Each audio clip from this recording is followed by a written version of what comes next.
Got some wheels there. How do you feel about that? Yeah, no, I was a little surprised. I think I actually even had a shot at winning it if I knew how to run a 1500 and moved up a little bit earlier. Kind of shot myself in the foot there, but no, I'm a little surprised. On Tuesday, I did a workout and I spiked up and I ran an all-out 300 and I ran in 44 point. So I was a little worried about today. The rest of the week, I've been jogging really slow, trying to get the legs turned over. Did some 200s yesterday and 30, and legs still felt terrible. So, I guess it's a lot easier running with people, and out here in the race atmosphere, felt good. So, I was a little surprised. Are you going to do the 10 and 5 of the trials? Or just you do the 10 first? I know you had a couple, injury issues over the winter. I guess how have you recovered from them? How do you feel now? And I guess also how did you feel about your run at 3? Yeah, the injury, I'm able to run everything I need to run it now. It does nag me every now and then.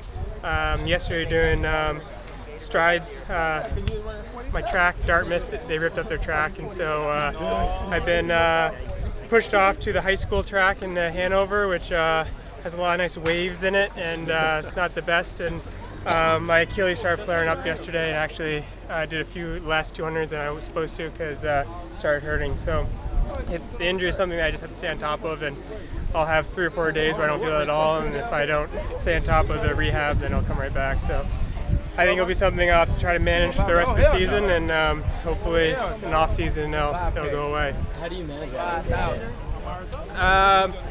Just doing different strength exercises and just trying to keep it stretched out and loose. Getting a lot of massage and physio work to try to do a lot of grasping on it, and trying just to keep it loose.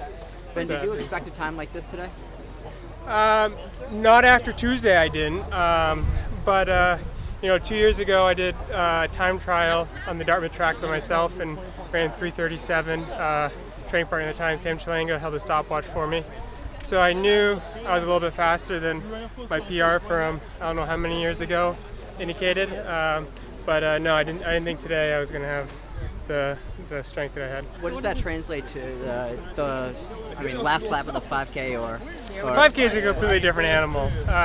This is over so quick that by the time you're starting to feel tired, you have 150 meters to go, and so you don't have to really think about it at all.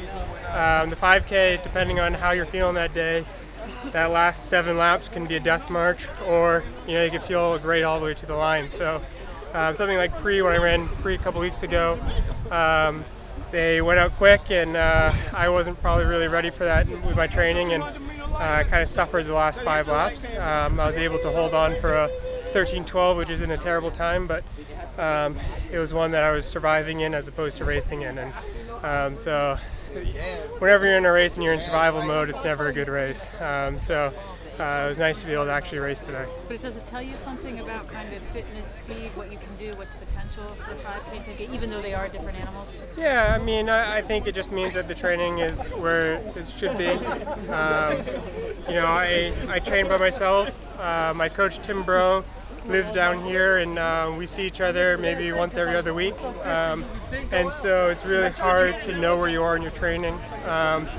We've been doing a lot of different work this year because I was trying to run the half marathon before an injury, and so my entire base has been different than it has been in years past, and so it's a little bit harder to be able to compare where you are from years past. So these races are the only time to have a check on where you are, and this is only my 3rd race, so it's mentally it's hard to stay focused and thinking you're on the right path when you have nothing to judge yourself off of. But a good check here.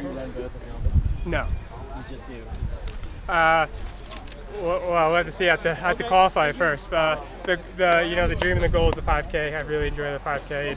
And last year, felt like I had some good success and good inroads with the 5K, and I think I have a lot more to go with that. And so that'd be the dream. But I think I'm definitely training this year has been a lot more strength focused for the half marathon. So I think I'm in better 10K shape than I've ever been before. So we'll see. But 5K is definitely where my heart lies. Do you view yourself?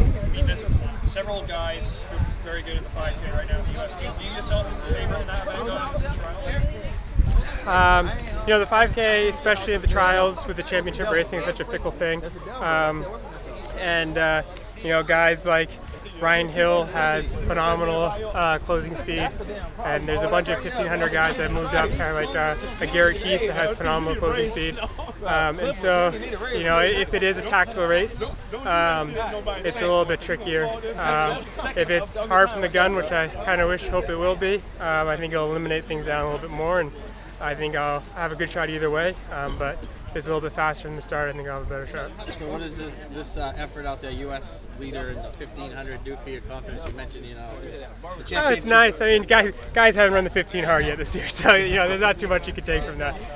But it's nice to know that this is the first time I've officially broken 340. So it's nice to finally get that checked off and move on. Nice run.